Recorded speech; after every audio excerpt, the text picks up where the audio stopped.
I walked into what I thought was going to be a boring night shift at a cheap motel outside Marfa. By 3:03 a.m., I couldn't trust my own memory, and the cameras were showing cars that weren't there. I'm not telling this from memory. I'm telling it from what I wrote down, because there's a chunk of that night I can't account for.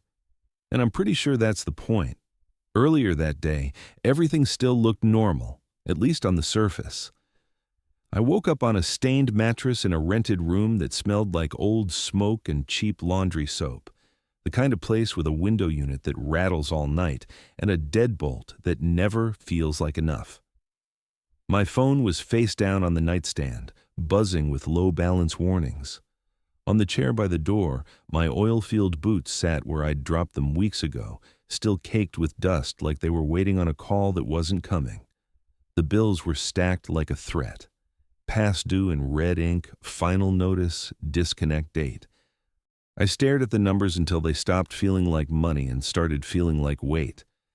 I'd been telling myself it was temporary, that the next crew would pick up, that someone would call me back in Midland like they always said they would. But nobody calls when they don't have to. The quiet in that room felt personal, like the walls were listening.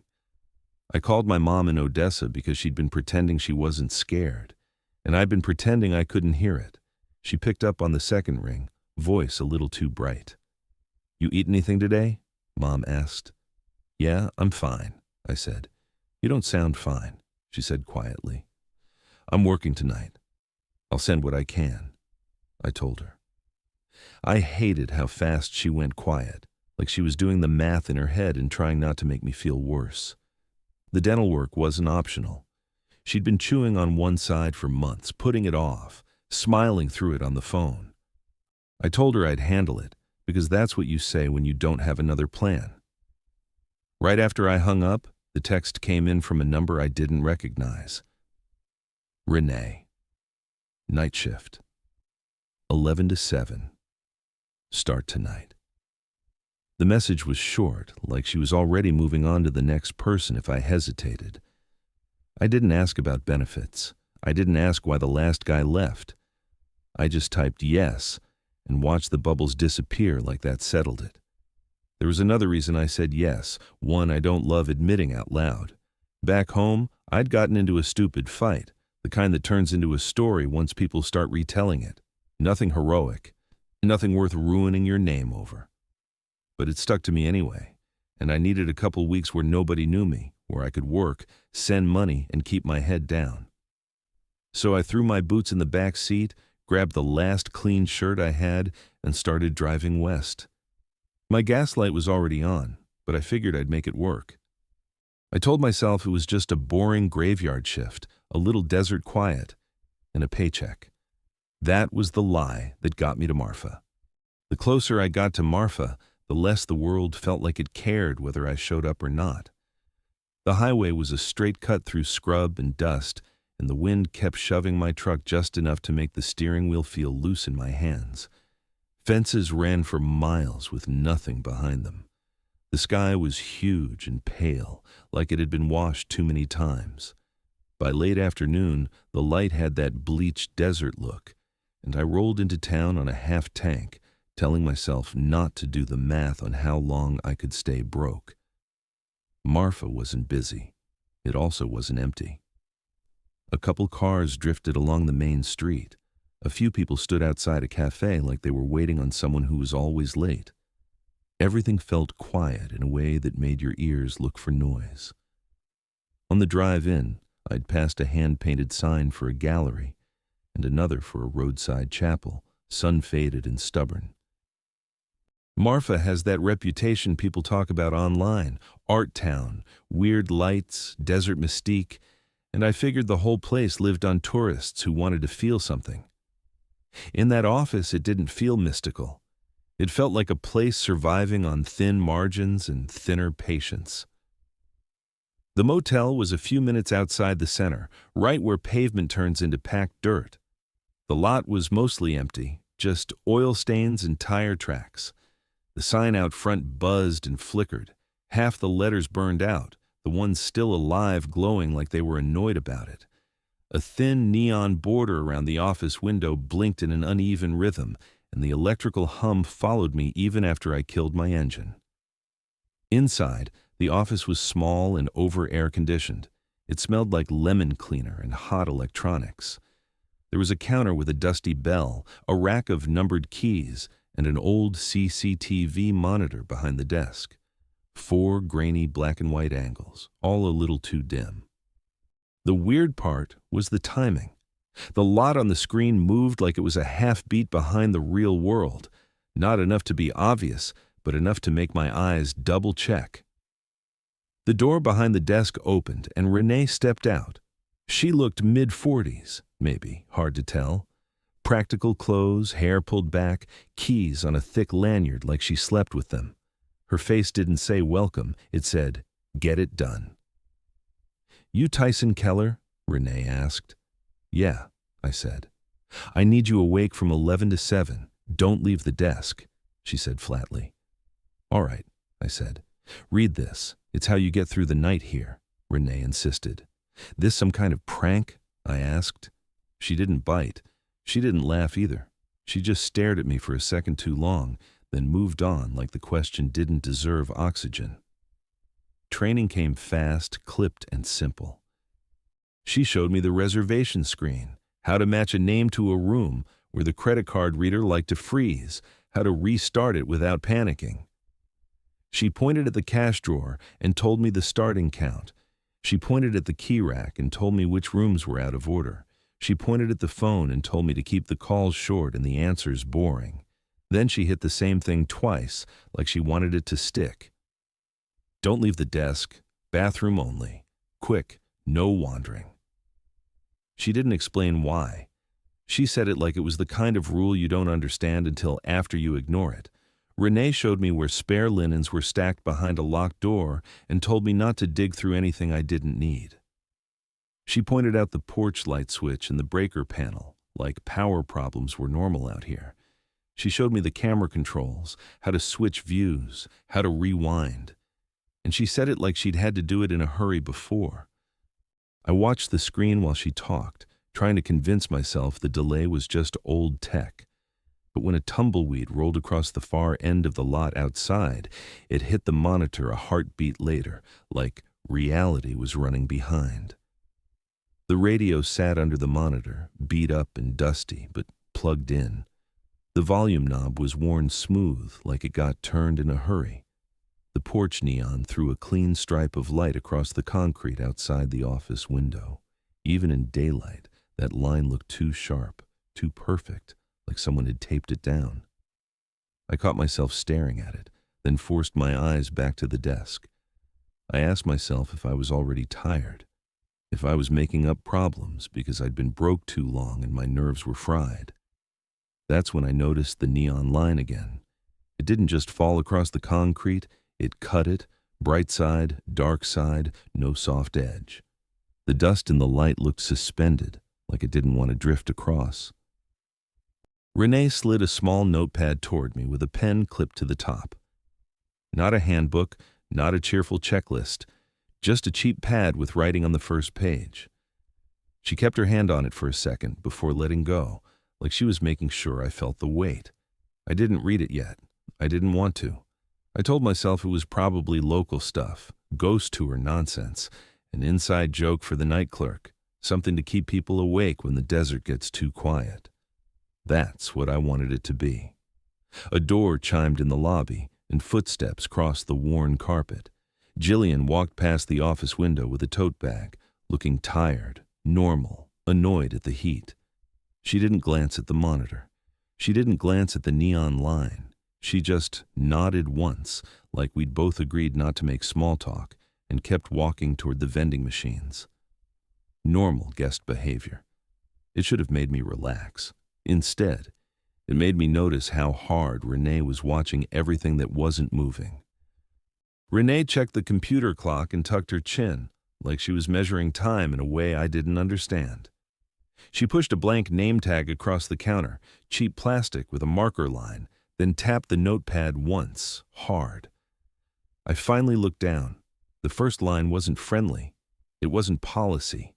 It was an instruction written like someone had learned it with their hands shaking.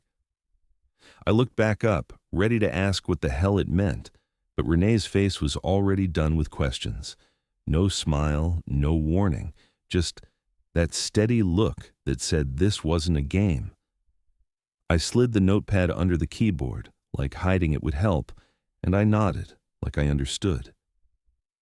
Outside, the neon buzzed again, and the camera feed lagged by another soft half-second, and I felt that hollow desert quiet press in around the office like it was waiting for the sun to go down. I waited until Renee finished pointing at buttons and keys and the stuff that makes a motel run, the boring mechanics that make you feel safe because they're explainable. Then she nodded at the notepad again like she was tired of repeating herself, and I pulled it out from under the keyboard. The handwriting was neat, not fancy, like somebody who'd written the same thing more than once. No smiley face, no welcome aboard. Just a block of instructions that read like a warning label. The first time my eyes ran over it, I actually felt myself grin a little, because my brain wanted it to be a joke. Marfa has that whole reputation, and people love a bit, especially out in the desert.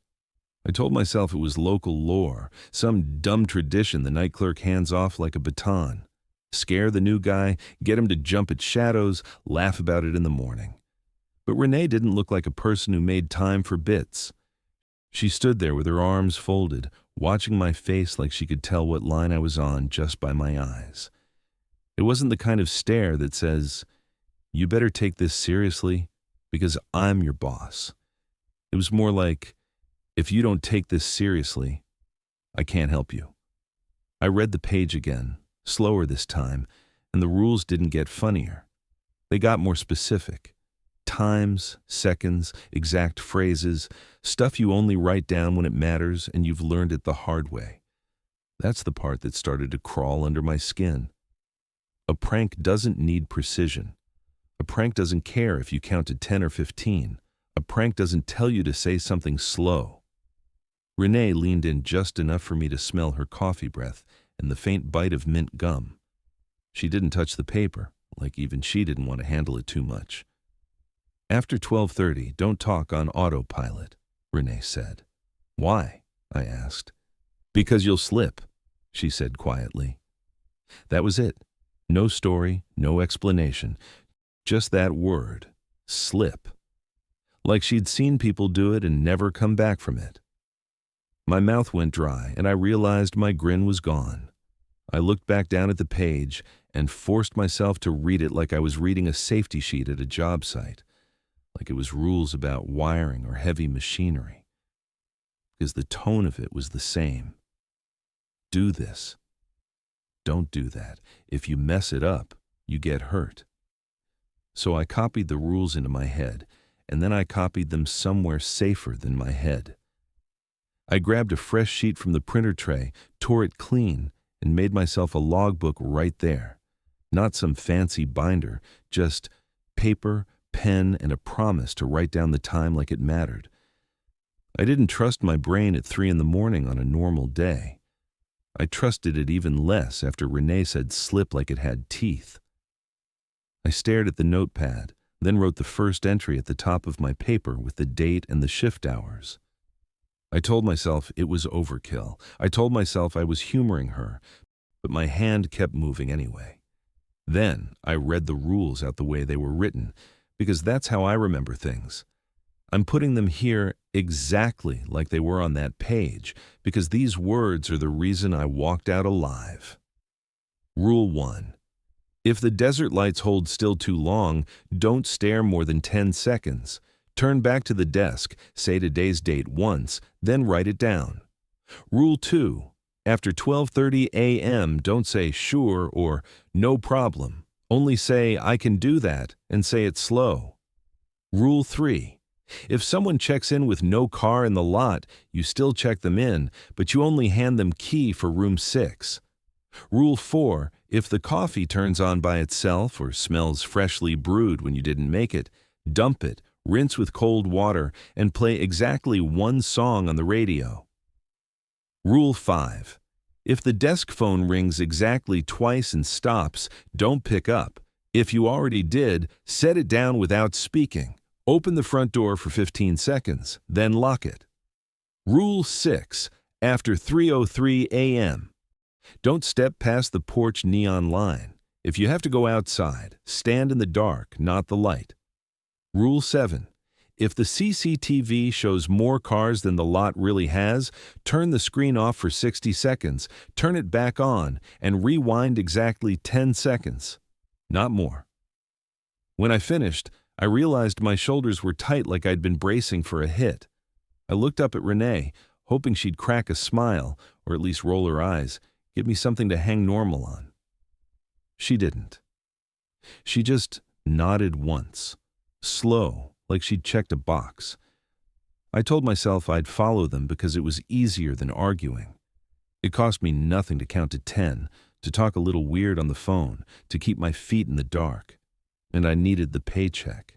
That was the truth underneath everything. I needed to make it to 7 in the morning, get through one shift, and prove to myself I wasn't completely falling apart. Renee walked me through the last couple basics, then stepped back like the rest was mine. The sun was dropping outside, and the neon hum felt louder now, like it was clearing its throat. I tucked my paper log under the keyboard, kept the pen right on top, and told myself one more time that it was all just weird desert superstition. Then I checked the camera feed again, watched the empty lot sit still, and waited for 11 o'clock. 11:07 p.m. I took over the desk like I'd done it 100 times, even though I hadn't. The office light was too bright, the lobby light was too dim, and the contrast made everything outside the glass feel farther away than it should have. I counted the drawer twice because I didn't trust my hands yet. Cash in neat stacks, coins in their slots, receipts tucked under the clip. The numbers matched Renee's starting count, which should have been comforting. Instead, it just made me more aware of how quiet the place was. No traffic noise, no music from a bar down the street, just the faint buzz of the neon outside and the steady hiss of cold air from the vent above my head. I checked the CCTV monitor and made myself breathe normal. The lot was empty. Not mostly empty. Empty. No headlights, no brake lights, no movement. The camera's grain made the asphalt look like it was crawling, but that was just the picture quality. I flipped through the angles anyway. Front lot, side lot, the little strip behind the rooms and the porch line right outside the office. Nothing. The picture lagged like it had earlier, that half-beat delay that made my eyes itch, but it was consistent. If it was a glitch, it was at least a stable one. I opened my logbook and wrote it down because Renee had told me to write things down, and because I'd already decided I was going to treat this like a safety job. 11:07 p.m. Drawer counted, cameras checked, lot empty, neon buzzing. Then I added one more line that felt stupid to write, but I wrote it anyway. Feeling tired but alert, like a note to my future self, like proof that I started the night clear-headed. The first half hour was boring in the way I'd expected. I clicked through the reservation screen, scanned tomorrow's arrivals, and checked which rooms were flagged for maintenance. The computer was old enough to make the keys clack when I typed. The printer made a coughing sound every time it fed paper. I filled a plastic cup with water because I wasn't in the mood for coffee yet, and I sat down where I could see the lobby and the cameras at the same time. Every few minutes, my eyes went to the porch neon. Even through the glass, it threw that sharp line across the concrete outside, bright on one side, dead dark on the other. The edge didn't feather like normal light, it cut like tape. I caught myself counting seconds while I stared at it, then forced my gaze away. I hadn't earned paranoia yet. It was still early. I still believed I could get through this shift without anything happening. 11:41 p.m. The bell on the front door jingled and two people walked in together, sunburned and dusty in that road trip way. Derek and Paige. Their names popped up on the screen before they reached the desk, because I'd been watching the arrivals list out of habit. They looked normal. Maybe late 20s, early 30s. Derek wore a faded ball cap and carried a small cooler like they were headed to a campsite. Paige had that wired energy like she'd been driving too long and still didn't want to sleep because she didn't want the trip to end. I checked them in, printed the receipt, and handed over their key like this was the most normal thing in the world. They asked questions like normal people do when they've been staring at desert for hours and they want the town to give them something back. "You know where people go to see the lights?" Derek asked. "Folks usually pull off on the highway and wait," I told him. "So they're real?" Paige asked. "I just worked the desk," I said. They laughed a little, not rude, just tired. The kind of laugh that says, "Fair enough." Paige signed the form, Derek thanked me, and they headed toward their room with the easy confidence of people who believed the world was mostly safe. The door closed behind them, and the lobby went quiet again, like they'd never been there. I logged it. 11:41 p.m. Derek and Paige checked in, asked about lights, nothing unusual. The act of writing nothing unusual felt like tempting fate, so I scratched it out and wrote routine check-in instead. That felt less like a challenge. Around midnight, the motel settled into its night shape. The air got colder. The lobby carpet held onto the day's heat in weird patches, so when I walked to the water fountain and back, the floor felt uneven under my shoes. The neon hum outside got louder, or maybe everything else just got quieter. The CCTV showed the same empty asphalt, the same stillness, the same grain. I told myself it was fine. I told myself I'd be bored all night, and that would be a good thing. 12:18 a.m. Jillian passed the desk on her way to the vending machines, tote bag slung over one shoulder, hair messy like she'd already tried to sleep and failed. She looked at me the way normal guests look at night clerks, like I existed, but only as part of the building. "Your coffee any good?" Jillian asked. "It's coffee," I muttered. She smiled like that was the correct answer and kept walking. That tiny exchange did more for my nerves than it should have. It reminded me that people were here for normal reasons. They wanted snacks, they wanted a bed, they wanted to see some weird lights and post about it later. The world wasn't haunted. The world was tired. I logged it. 12:18 a.m. guest. Jillian passed desk, asked about coffee. Normal. Then I watched myself almost write normal again like it was a spell. I left it in this time. I needed something to be normal. The next hour was quiet. Too quiet, maybe, but quiet. I ran the night audit steps Renee had shown me, printed the occupancy report, double-checked the cash count, made sure the key rack matched the rooms that were occupied. It was mindless work in the best way, the kind that lets your brain drift without falling asleep. Then I looked at the computer clock and saw 12:29 a.m. and felt my stomach do a small, stupid drop. Not because midnight had passed, because I remembered Rule 2 and the way Renee had said autopilot like it was a cliff. I told myself I wouldn't have any calls. I told myself no one needed anything.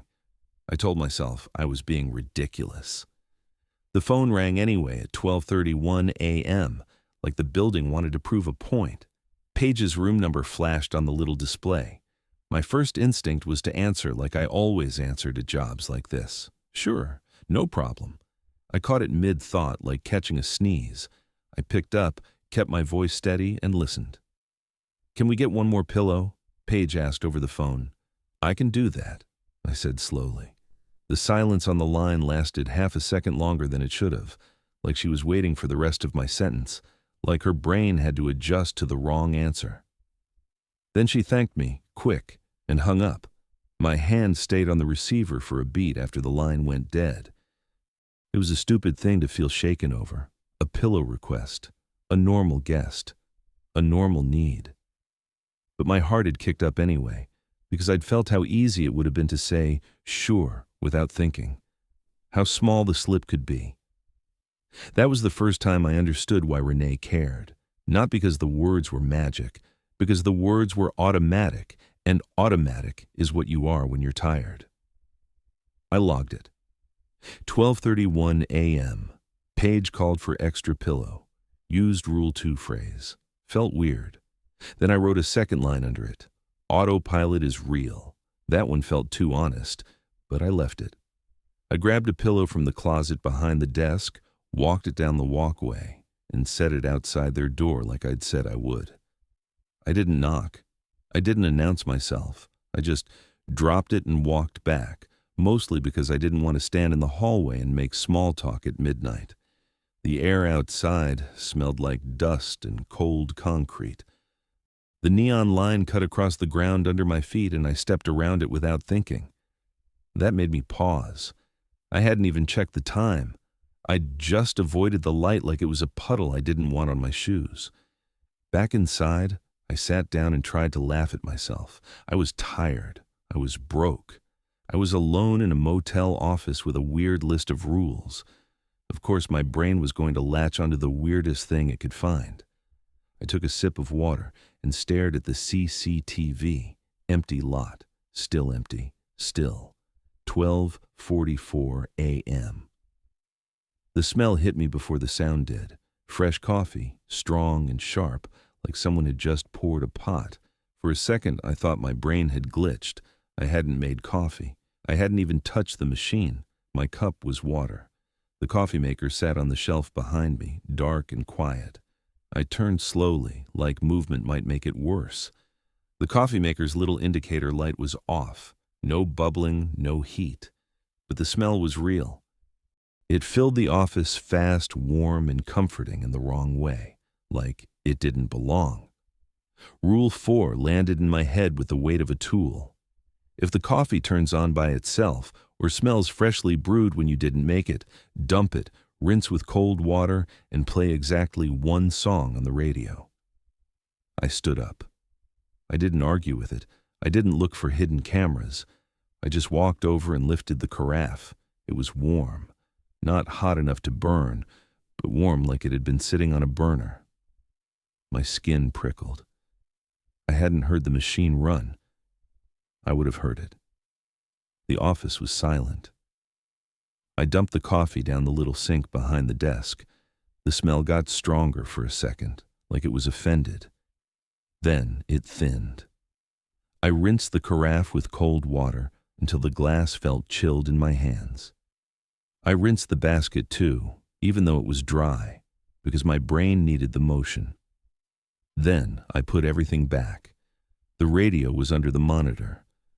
I twisted the knob and static hissed. I turned the dial until it caught a station, some late-night song with a steady beat and a voice that sounded tired, like it was been singing into the dark for years. I didn't pick it because I liked it.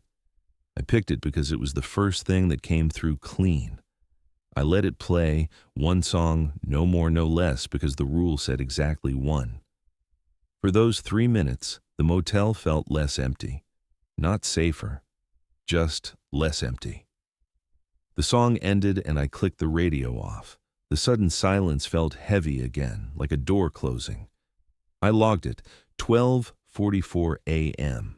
Smelled fresh coffee, machine not on. Followed Rule 4, dumped, rinsed cold, played one song. Smell gone. Hands shaking a little. I underlined that last part, then regretted it, then left it anyway. The log was for truth, not pride. After that, the night went back to boring. But it was a different kind of boring. It was boring with a shadow behind it. Every quiet minute felt like it was setting up a punchline. I watched the camera feed in long stretches, telling myself I was just doing my job. Checking the lot, checking the hallways, checking the office door. The lag still bothered me. Every time I switched angles, I noticed it. The world outside the window moved now, the branches of a scrub tree bending in the wind, and the monitor followed a heartbeat later. It was like watching a replay of reality instead of reality itself. At 1:30 a.m., I caught myself rubbing my eyes and flexing my hands like I was trying to wake my body up. I stood and walked a loop behind the desk just to get blood moving. I didn't go far.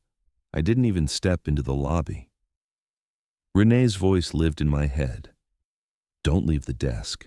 I hated that it was working on me. I hated that I was obeying a rule I didn't understand. 1:58 a.m. The phone rang, 2 sharp rings, then silence. No voicemail beep, no third ring. Just the sound cutting off like someone had snipped a wire. The display didn't show a room number. It didn't show outside. It showed nothing, like the phone didn't know where the call came from. Rule 5. If the desk phone rings exactly twice and stops, don't pick up. My hand twitched toward the receiver anyway, because that's what hands do when phones ring. I pinned my palm flat on the desk instead, hard enough to sting. I stared at the phone like it was going to ring again and prove me wrong. It didn't. It just sat there, plastic and quiet, like it had never made a sound. I logged it. 1:58 a.m. Phone rang twice, then stopped. Did not pick up. Felt urge to answer. Noted. I sat back down and listened to my own breathing. It sounded loud. That made me feel stupid. But I didn't laugh this time. At 2:26 a.m., the porch neon outside started flickering harder. Not the sign, the border light. It went dim, then bright, then dim again, like it was struggling. Each flicker made the line on the concrete jump, and every jump made my eyes follow it. The edge sharpened even more, like the light was turning into something solid. The buzzing got louder too, a thin electric whine that made my teeth feel strange. I wrote it down. 2:26 a.m. Neon flicker increased. Light line looks sharper, feels like a boundary. I didn't like that I wrote feels. It wasn't a measurement. It wasn't proof. It was my gut. But my gut had kept me alive at jobs with heavy equipment and bad weather. I wasn't going to ignore it now just because it sounded dramatic on paper. The next half hour dragged. My eyes kept jumping between the lobby, the camera feed, and the porch line. Nothing happened, which somehow made it worse. I caught myself checking the clock too often. I was waiting for 3:03 without wanting to admit it. 2:57 a.m. Travis came down to the office door and knocked hard enough to rattle the glass. I'd seen him earlier at check-in, alone. Mid-30s maybe. Built like he'd done a lot of lifting. Face tight like he didn't sleep well in strange places. He looked pissed and scared at the same time, and I knew right away he wasn't here to ask for towels. He leaned in close to the glass like he didn't want the sound to carry. "You got someone walking around outside?" Travis asked. "I don't see anybody," I said. "I heard footsteps by my truck," he insisted. "I can check the cameras," I told him. "Go look," Travis snapped. "I'm not stepping outside," I said, trying to stay calm. His eyes narrowed like he didn't believe me, like he thought I was lazy or scared or both. I wanted to tell him I was doing my job. I wanted to tell him the lot was empty and the wind makes noises out here that sound like footsteps. I wanted to tell him a lot of things. I didn't. Those weren't on the list of approved lines, and I didn't trust myself to improvise anymore.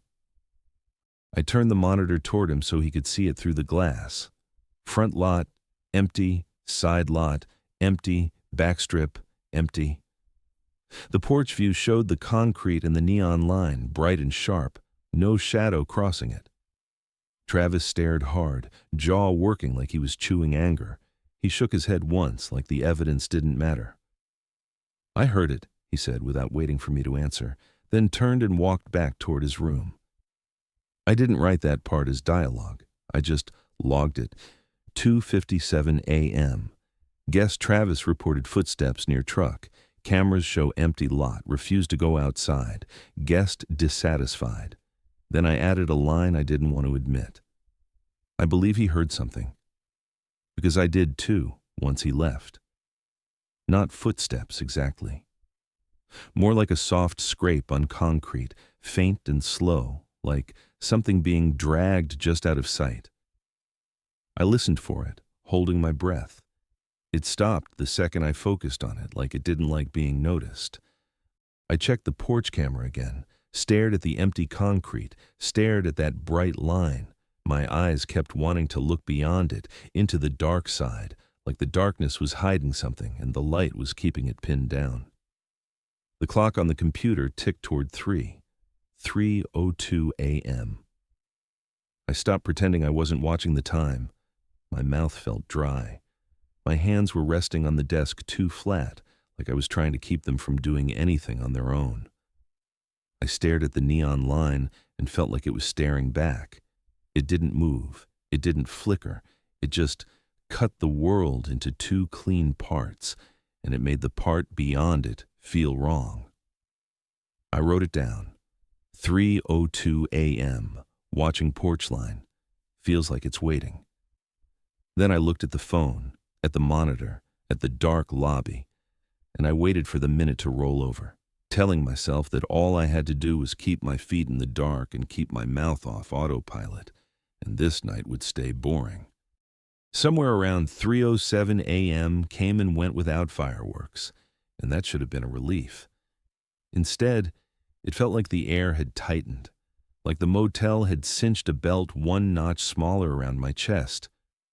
I tried to keep my eyes on the desk, on the clock, on anything that wasn't the porch line. But once you know you're not supposed to do something, your brain keeps walking up to it like a sore tooth. I told myself I was just staying alert. I told myself I was being professional. Then I looked past the glass, past the porch neon, out toward the highway and the open dark beyond it. At first I didn't see anything, just flat black desert and a smear of starlight. Then, there it was.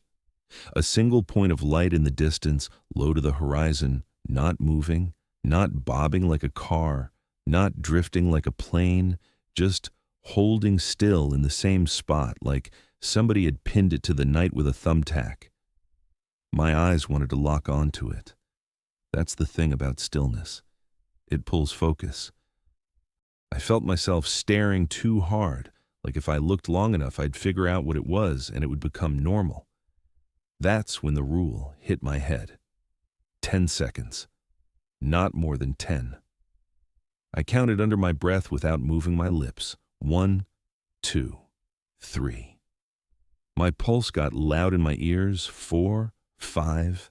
The light didn't flicker. It didn't shift. 6, 7, 8. My throat tightened like I was holding back a cough. 9, 10. I turned away so fast my chair squeaked. I faced the desk, forced my eyes onto my logbook, and made myself say the date out loud once, clear and plain, like a roll call. February 4th, 2026. The words sounded stupid in my own ears, but they also sounded solid, like a hand on my shoulder.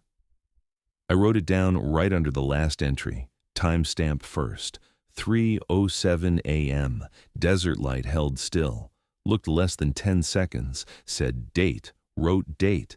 Then I underlined the date like it mattered, because in that moment it did. My hands were steady while I wrote. My brain felt like it was skidding. I sat there for a second, staring at my own handwriting, waiting for my breathing to slow down. The motel was silent. The neon buzzed. The CCTV monitor hissed faintly, static, buried under the picture. Everything looked normal. That was the problem. Everything always looks normal right up until it doesn't. I looked up at the CCTV to reassure myself. Empty lot, like always. Except it wasn't. For one beat, the front lot camera showed cars. A row of them, parked crooked like people had pulled in fast. A pickup, a sedan, something that looked like an SUV. Headlights off, shape solid and dark. The lot should have been bare. I'd checked it 100 times. My stomach dropped so hard, it felt like I missed a step. I blinked, and the cars were still there. I leaned closer to the monitor, face inches from the glass, trying to find the catch. Maybe the camera had switched feeds. Maybe I'd bumped a button. But the label in the corner was the same angle. Front lot. And those cars were sitting in my lot like they'd paid for a room. My body moved before my mind caught up. Rule 7. If the CCTV shows more cars than the lot really has, turn the screen off for 60 seconds, turn it back on, and rewind exactly 10 seconds. Not more. I didn't argue. I didn't question it. I reached behind the monitor and hit the power button. The screen went black. The office suddenly felt brighter without the gray glow. My reflection stared back at me in the dark glass, pale and tight-eyed. I stared at the blank screen and counted 60 seconds, steady, like counting mattered. The neon hum outside kept time with me. The vent hissed. My own breathing sounded rough. At 15 seconds, I wanted to turn it back on. At 30 seconds, my skin started prickling like something was standing behind me. I didn't turn around. I kept counting. 40, 50, 60. I hit the power button again. The screen flickered. The image crawled back and the front lot was empty. No cars, no crooked row. Nothing but asphalt and oil stains and the sharp cut of porch light. I felt my shoulders loosen for half a second, like my body wanted to believe I'd fixed it. Then I remembered the second half. Rewind exactly 10 seconds. My fingers were clumsy on the cheap controls. I rewound. I watched the time code tick backward. 10 seconds, not 9, not 11. I stopped exactly at the mark because the rule didn't leave room for close enough. The video played. At first, it showed the empty lot exactly as it was now. Then, like someone had slid a film strip over reality, the cars popped into existence again. Not rolling in, not pulling up. They were just there, full shapes where there had been nothing. And in the porch camera, right at the edge of the neon line, there was a figure. Not a blur, not a shadow. A person-shaped presence standing rigid in the bright strip of light like it had been placed there on purpose, shoulders squared, arms at its sides, no sway, no shift, still as a signpost. I felt my stomach twist.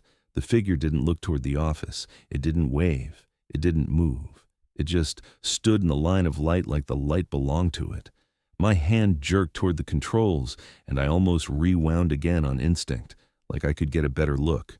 The rule flashed in my head. Not more. Exactly 10 seconds. I stopped. I took my hand off the button like it was hot. I let the footage roll forward and watched the cars vanish again as the time code caught up to the present. The screen settled into the empty lot. The porch strip was empty too. Nothing standing there now. Nothing to prove to anyone. Except I'd seen it.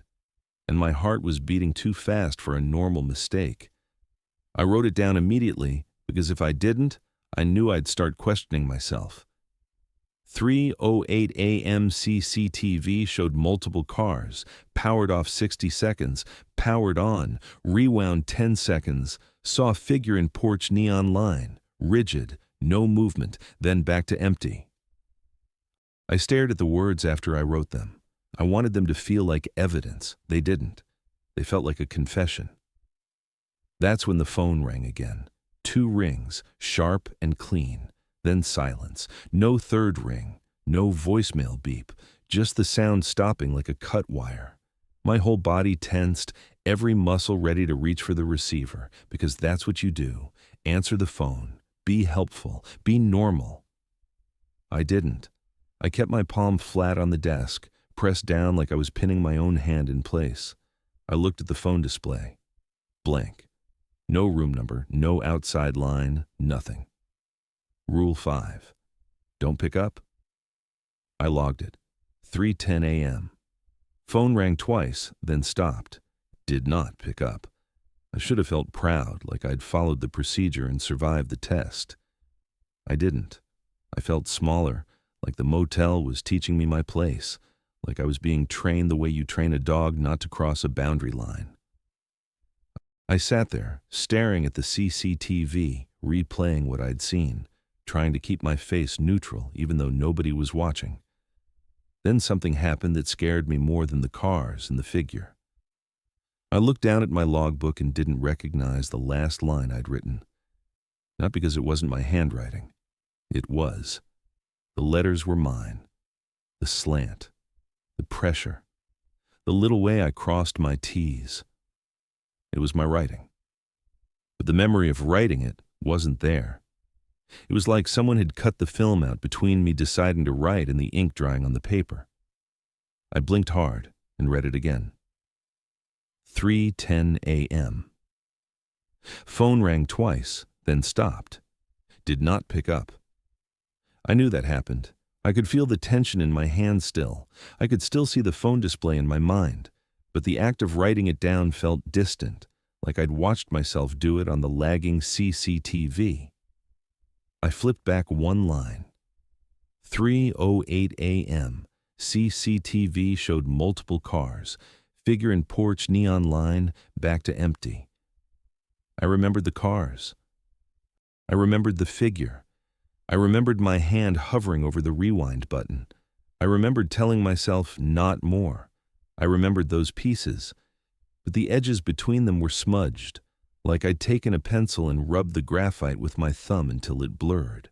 I read the log from 3:02 forward, slowly, like I was studying someone else's notes.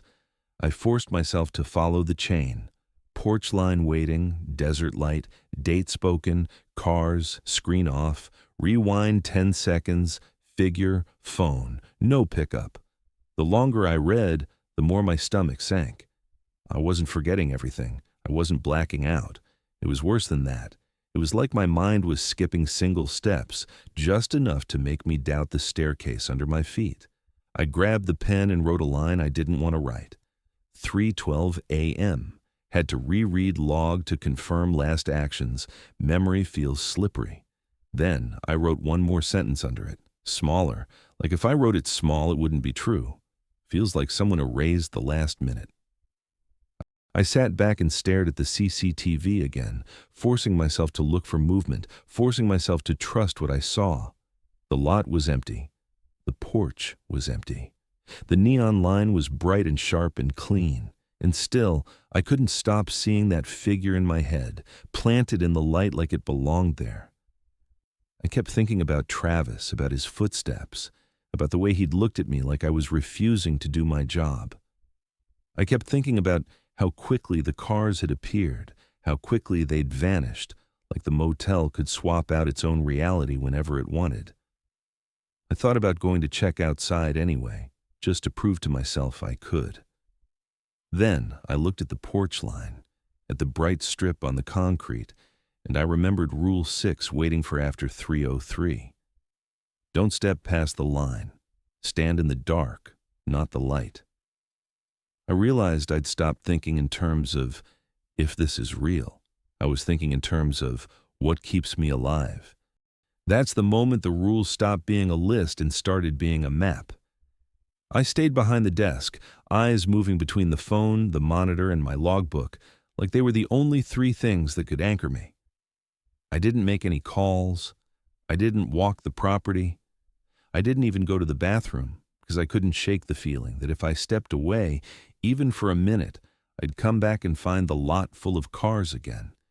And this time, they'd be closer. The desert light outside was still out there somewhere, holding steady in the dark.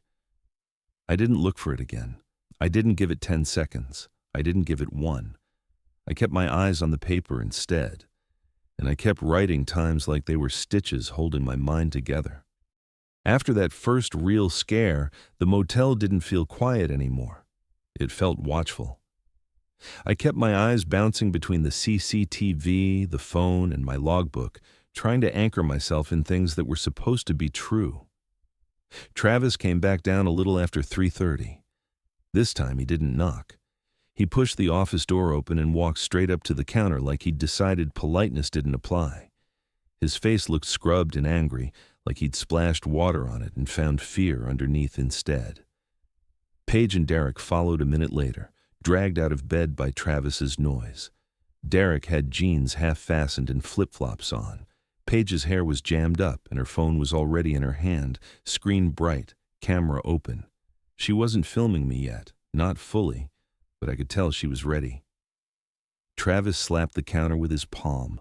The bell jumped. He leaned in close, eyes darting toward the porch. "I heard it again," he said, "right by my truck." The CCTV still showed an empty lot. 4 angles, all boring, all grainy, all wrong in the same familiar way. I tilted the monitor toward them so they could see it. I wanted evidence to calm them down. It didn't. Travis stared at the screen like he expected it to blink and confess. Derek squinted, trying to see something I couldn't. Paige lifted her phone higher, the lens catching a glare from the office light. A tiny white eye pointed my way. "So, you're just not going to help?" Paige asked. "I'm trying to keep everybody safe," I said. "Call the deputy then," Derek said. "I'm calling," I muttered. "I'm not sleeping with that out there." Travis barked. "Nobody goes outside," I told them. Saying it out loud made me sound lazy, like I was hiding behind the desk while they handled it. Paige's phone hovered like a threat, a complaint, a bad review, all the normal consequences that used to scare me. I grabbed the desk phone and dialed the number Renee had taped beside the monitor, the one labeled Sheriff. My fingers felt clumsy on the keypad. The call rang twice and then clicked into silence. Not a voicemail, not a person. Silence like the line was open into nothing. I hung up and tried again. Same thing. Ring, ring, click, dead air. Travis scoffed. Derek leaned forward like he wanted to take the phone from me. Paige kept the camera on, steadier now, like she decided this was content. I tried my cell next. One bar appeared, then vanished. The call, half connected, spat a burst of static and went quiet. No busy signal, no disconnect, just that empty hum, like a mouth breathing on the other end. I ended it and looked at the time on the computer. 3:34 a.m. My stomach tightened. We were well past 3:03. Rule 6 was live, and the porch neon line outside suddenly felt less like a suggestion and more like a trap. Travis pushed off the counter and headed for the lobby door like he'd made up his mind. Not a sprint. Just a stubborn walk, the way someone moves when they're tired of being scared and would rather be mad. Derek started after him, then hesitated and looked back at Paige like he was trying to decide whether to play hero or play smart. Paige took a step forward anyway, phone still up. I moved because I couldn't let them go out there. If Travis stepped into that light line and something happened, I'd be the guy who let it happen. If Derek followed, it would get worse. If Paige walked out filming, it would be a disaster. I came out from behind the desk and put myself between them and the door, keeping my hands low and open so I didn't look like I was trying to fight anybody. I wasn't. I was trying to block the flow. The porch neon buzzed, then flickered hard. The bright line on the concrete jumped a few inches, snapped back, then jumped again. It didn't slide. It hopped like it was being tugged. Travis reached for the handle. I reached too, not to grab him, just to get there first. My fingertips hit cold metal at the same time his did. He yanked the door open. Desert air rushed in, cold and dusty, and the neon hum got louder instantly, like the building had been waiting for that opening. The light line sat right outside, sharp and clean, dividing the porch into bright and dark. Travis stepped out, phone light shaking in his hand. He planted his feet near the edge of the line, leaning forward, scanning the lot like he expected to catch somebody hiding. Derek stood in the doorway behind him, not fully outside, but close. Paige stayed inside, but leaned forward, trying to film past my shoulder. I should have slammed the door and locked it. The rules would have liked that. But leaving Travis out there alone felt wrong in a human way. So I did the dumb thing. I stepped up to the threshold to be close enough to pull him back if I had to. The neon flickered again. The line jumped, and my foot went into the light. Half a step. A single beat. No dramatic sound. Just that instant where my shoe touched the bright strip and my gut lurched like I'd stepped onto a moving walkway. Everything felt too sharp. The cold air, the buzzing neon, the gravel smell. I froze and lifted my eyes without meaning to.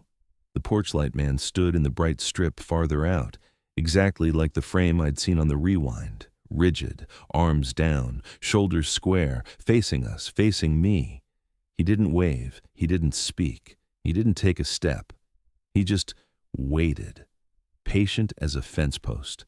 The scariest part was how calm he was, like he wasn't hunting, like he was collecting. Travis didn't react. He kept sweeping his phone light across the lot, breathing hard. Derek squinted into the dark, seeing nothing. Paige's camera aimed past me, catching porch glare and blackness, but not him. Not the thing standing in the light like it owned the light. I yanked my foot back into the dark like I'd stepped on a live wire. The wrongness released, but my heart started hammering so hard I felt it in my throat. I didn't point. I didn't say he's right there. I couldn't. The moment I put language on him, it felt like I'd be signing something. So I shut the door. Quick, but not slamming. The latch clicked. I threw the deadbolt, fumbling once, then forcing it until it caught. Travis turned and banged on the glass, eyes wild with anger and confusion. Derek grabbed his arm and hauled him back, talking low, trying to calm him down. Paige lowered her phone a little, her confidence draining. I backed away from the door, chest heaving. My mouth tasted like pennies. My hands shook so bad I had to grip the counter. Behind me, the radio clicked on by itself, not loud, just a soft hiss and then a station bleeding through, like a finger had nudged the volume. The CCTV monitor flickered. The lag got worse. The picture didn't feel delayed anymore. It felt wrong, like it was showing a version of the lot that didn't match the window. The office lights seemed a shade too bright, like someone had turned up the contrast. My ears filled with a ringing. When I blinked, the room felt half a second out of sync, like the cameras. Now it was me. I stumbled back behind the desk and grabbed my pen, because the logbook was the only thing that still felt like mine. I wrote 3:36 a.m. in heavy ink, then the rest, fast. Stepped into neon line, saw a figure, locked door, guests upset. When I finished, I stared at the last sentence and felt cold wash over me. I couldn't remember writing the last few words. The ink was there. My hand was still holding the pen, but the action had a gap in it, like a skipped stare. That was the consequence, not a chase, not a scream. A tiny missing piece of my own mind. The porch light man hadn't moved at all. He'd just gotten what he wanted. I kept staring at the sentence in my log like it might change if I stared hard enough. My handwriting, my pen, my hand still cramping from writing fast, and a gap in my head where those last few seconds should have lived. That missing beat was worse than the figure in the neon, because it meant the motel could reach inside without touching me. It could take a sliver of time and leave me standing there holding the evidence like I'd done it to myself. The radio crackled louder behind me, as if it was trying to fill the silence with anything but my own breathing. I turned my head and saw the knob wasn't where I'd left it. The station was bleeding through clean, no static, like someone had tuned it on purpose. Not loud enough to be music you enjoy, just loud enough to make the room feel occupied. Then the CCTV changed, not the normal lag, not the grain. The picture itself shifted, like the monitor had decided it was done pretending. The front lot camera showed cars again, a lot full of them, lined up tighter than before. Headlights were on in a few of them, not aimed anywhere useful, just pointed forward into nothing. The weird part was the pattern. The lights didn't stay steady. They pulsed, slow and synchronized, like breathing. In, out, in, out. My mouth went dry. I looked up through the office window, straight at the lot. Empty, no cars, no headlights, just dark asphalt and the hard cut of neon on concrete. I looked back at the monitor. Packed lot, breathing lights. It hit me then how the motel did it, not with jump scares, with disagreement, with two versions of the same world and the living guy in the middle trying to decide which one to trust. I grabbed the logbook and flipped back to where I'd written the line about 3:07 and the desert light. The page shook in my hands. I told myself to read it slow, to follow the chain of events like it was a checklist on a job site. But when my eyes hit the earlier timestamps, something else snagged. A line I hadn't seen before. Right there on the page, between my neat entries, there was a fresh note at 3:03 a.m. The ink looked darker than mine, like it had been written more recently. The handwriting wasn't mine. It was tighter, sharper, the letters too straight. 2 words. All caps. Room 6. I stared at it until the letters blurred. I hadn't written that. I'd been watching the porch line at 3:02, waiting for the minute to roll over. I would have remembered writing something at 3:03. I would have remembered writing anything that blunt. The fact it was sitting there like it belonged made my stomach twist. I touched the page with the tip of my finger. The ink was dry. The paper was warm from my hands. It felt real in the worst way. Behind me, the lobby wasn't loud, but it didn't feel empty either. There was a pressure in the air, like too many bodies in too small a room. I didn't turn around to prove it. I didn't want confirmation. I wanted a plan. I looked back at the CCTV and rewound the porch angle, careful, because my instincts were screaming to rewind more than 10 seconds, to dig, to see when the figure showed up. But Rule 7 was strict about that, and I'd already learned what happens when I treat the rules like suggestions. So I didn't chase footage. I did something else. I watched the live feed and compared it to the window, like a man trying to prove he isn't losing his mind. The monitor showed Paige and Derek in the lobby behind the glass, still lingering, still whispering, Travis pacing like a caged animal. On the screen, their outlines were fuzzier than they should have been, like the camera couldn't quite decide where their edges were. In the real lobby, I could hear them shifting, a shoe scuff, a low voice. The sounds were normal. The pictures weren't. Then the porch feed jumped, a quick stutter, and I saw myself. Not live. Not the me standing behind the desk now. The me from earlier, outside at the doorway. On the screen, I wasn't half in, half out like I remembered. I was fully out on the porch, standing in the neon strip like it was a spotlight. My posture was wrong too straight, too still. Like the porch light man had lent me his stillness for a second. And the timestamp in the corner said it lasted longer than a second. It lasted long enough for my skin to break out in cold sweat. I watched myself on the monitor turn my head, slow, toward the lot, toward the point where the porch light man had been standing. And for a terrifying beat, it looked like I was looking directly at the camera, right through the lens, right at the me watching from inside. I slammed the rewind off. My hands were shaking so hard, the monitor wobbled on its mount. I could taste metal again, like fear had a flavor. That's when I tried calling for help one more time, because I needed a human voice to prove the world still had people in it. I dialed Deputy Marco Salazar again. My thumb hovered over the call button like it weighed 100 pounds. I hit it. The line rang once, twice, and this time it didn't fall into silence. It clicked, and a man's voice came through, rough with sleep. "This is Salazar. What's going on?" Deputy Salazar asked over the phone. "I need you here," I said. "You alone?" he asked. "No, but it feels like I am," I told him. I didn't try to explain the neon line or the breathing headlights or the handwriting in my logbook. I couldn't. I didn't have the words that wouldn't sound insane. All I could do was speak like a person who was scared and trying not to show it. Salazar asked for the address. I gave it. He told me he was on his way.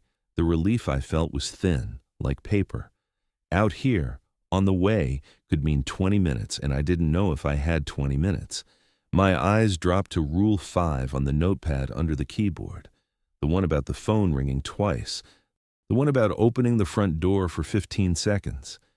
At the time, it had sounded like superstition. Now, it sounded like a lever. I didn't wait for the phone to ring again. I didn't wait for permission. I treated the rule like a reset button because I didn't know what else to do. I set the receiver down without another word, even though the line was still open, even though Salazar might have heard it clack. I didn't care if it was rude. I didn't care if it sounded crazy. I cared about making it to sunrise. I unlocked the deadbolt on the lobby door. My hands fumbled. Sweat made my fingers slick. The latch clicked, and the neon buzz outside surged like it was excited. I pulled the door open. Desert wind slapped my face, cold and gritty. It rushed into the office, pushing papers, rattling the key rack, making the bell tremble.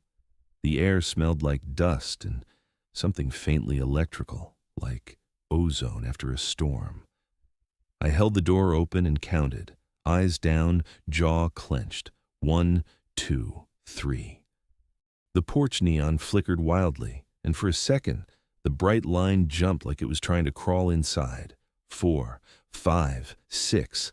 The CCTV monitor behind me hissed and popped. The radio volume surged, then dropped like a hand twisting the knob. 7, 8, 9. I felt something in the lobby shift, not a sound, not a movement, more like a change in pressure, like a crowd leaning forward. 10, 11, 12. My throat tightened and I fought the urge to look up, to check the lot, to see if the porch light man was standing there again, waiting to be acknowledged. I kept my eyes on the floor. 13, 14, 15. I shut the door and locked it. Deadbolt. Chain. I did it in the exact order Renee had shown me, because routine was the only thing keeping me from falling apart. When I turned back, the motel felt thinner, not safe, not normal, but less crowded. The radio was off again. The CCTV still showed cars, but fewer, and the headlights weren't pulsing in sync anymore. The porch feed was empty. The neon line outside looked like a line again, not a mouth. I stumbled back behind the desk and stared at the clock. 3:44 a.m. The numbers swam. Then the world hiccuped. I remember looking at the clock. I remember thinking, hold on, just hold on. I remember my pen slipping out of my fingers and clattering against the desk. And then there's nothing. Not black, not a dream, just a blank space, like someone tore out a page and left the binding. When my awareness snapped back, my cheek was pressed against the desktop and my mouth tasted like paper and sweat. The office light felt too bright. My neck ached like I'd been tensed up for a long time. I lifted my head and blinked, confused. The clock said 3:58 a.m., 14 minutes gone. I sat up too fast and got dizzy. My hand was clenched around something plastic. I looked down and felt my stomach drop. A key card, white with a faded logo, room 6 written in black marker across the sleeve. I didn't remember taking it off the rack.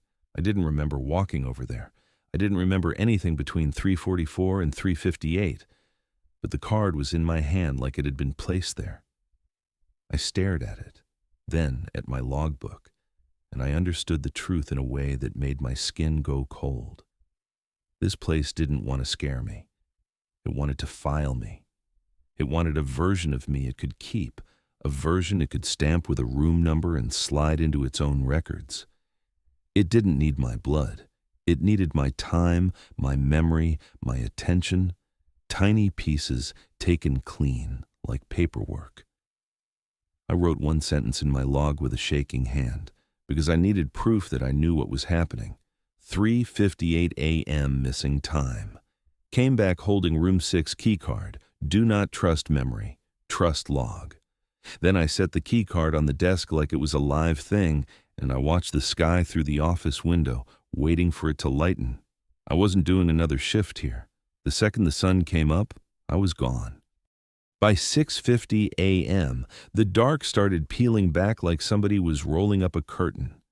The first light hit the edge of the desert and turned the sky that washed out gray-blue that makes everything look harmless. It happened fast. Too fast. 1 minute the office felt thin and wrong. The next minute the neon buzz sounded like regular cheap wiring again. The CCTV lagged, but it was the normal kind of lag, the kind you blame on old equipment. The lot on the monitor matched the lot outside. Empty meant empty. No breathing headlights, no extra cars, no figures holding still in the porch line. The guests left like they were trying not to wake the place up. Travis came through the lobby first, eyes down, jaw clenched, moving too quick like he'd already decided he never wanted to talk about what happened. Derek and Paige followed a few minutes later, both quieter than they'd been before. Paige's phone was in her pocket. She wouldn't meet my eyes. Nobody apologized. Nobody complained. They just got in their cars and drove off, tires crunching on gravel, and the sound faded into the morning like the night had never happened.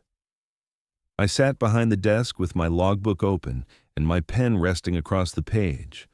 The room 6 keycard was still on the counter where I'd set it, face down like I didn't want to read it again. My hands had stopped shaking, but my head felt bruised, like I'd been clenched for hours and only just noticed. Renee showed up at 7:02 a.m. sharp. Same practical clothes, same keys, same expression like she'd already lived through this morning 100 times. She didn't ask how I was. She didn't scan the lobby like she expected to find damage. She just walked behind the desk and looked at me. "You break any rules?" Renee asked. "Yeah, one," I said. That was all I could give her without falling apart. I didn't say neon. I didn't say porch light man. I didn't say missing time. I didn't need her to confirm it. The way she nodded told me she already knew what that meant. I slid my logbook toward myself and tucked it under my arm before she could reach for it. I wasn't leaving it there. Not because I wanted proof for her, because I needed proof for me. I left the desk keys where I'd found them. I didn't clock out. I didn't fill out a resignation form. I just walked out of the office and into the morning air like a guy leaving a bad deal. The drive out of Marfa felt normal until it didn't. I remember turning onto the highway. I remember the sun coming up in my rearview mirror. Then there's a short stretch of road I can't place, like my brain skipped a few miles and dropped me back in without telling me. No crash, no panic, just a missing patch, clean and quiet, and it scared me more than a full blackout would have. A blackout would be obvious. This felt surgical. That night back in my rental room, I kept the lights on. I set the logbook on the table like a Bible. I tried to eat. I couldn't. Around midnight, I finally looked out the window, just a quick glance, trying to prove to myself the world was normal again. A single light sat in the distance, low on the horizon, holding still. Too familiar. Too wrong. I turned away fast, heart kicking up like it remembered before I did. I said the date out loud once, clear, like a rule I didn't want but couldn't ignore.